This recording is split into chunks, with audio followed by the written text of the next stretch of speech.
বন্ধুরা কেমন আছেন? আশা করি ভালো আছেন। আমিও ভালো আছি। আজকে আমি করব ইলিশ মাছের ঝোল। আলু দিয়ে কালো জিরে আর জিরে বাটা দিয়ে ঝোল করব। কড়াতে আমি তেল দিয়ে দিয়েছি, মাছে নুন হলুদ মাখিয়ে দিয়েছি। একে একে মাছগুলো আমি ভেজে নেব।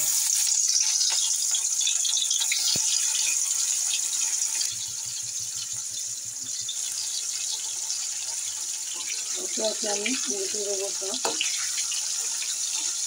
সব ভাজা হয়ে গেছে, মাছ ভাজা হয়ে গেছে। আমি একে একে তুলে নেব।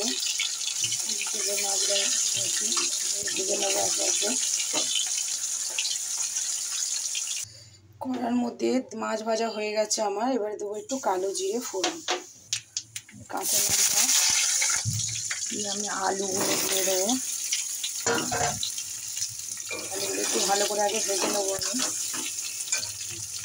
আমি জিরে বেটে নিয়েছি, বাটা জিরে দিয়ে দেবো।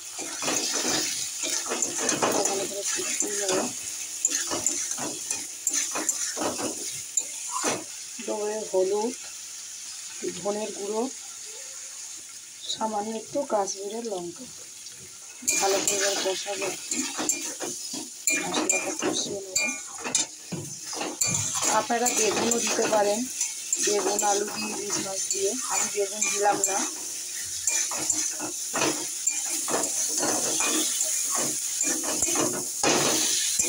কষানো হয়ে গেছে, এবারে আমি জল দেবো। জল দিয়ে স্বাদ মতন নুন,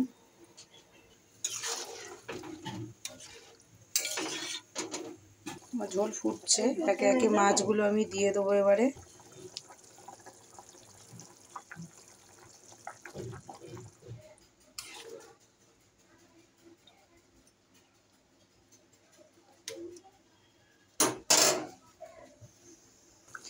হয়ে গেছে মাছের ঝোল। এবারে আমি নামিয়ে নেব। আমার ইলিশ মাছের ঝোল হয়ে গেছে, নামিয়ে নিয়েছি। কেমন লাগলো অবশ্যই কমেন্ট করে জানাবেন, লাইক করবেন, শেয়ার করবেন, সাবস্ক্রাইব করবেন। যে বন্ধুরা সব লাইক আমার ভিডিওগুলো দেখেন তাদের অনেক ধন্যবাদ। যারা সাবস্ক্রাইব করছে তাদেরও অনেক ধন্যবাদ। ভালো থাকবেন, সুস্থ থাকবেন, টাটা।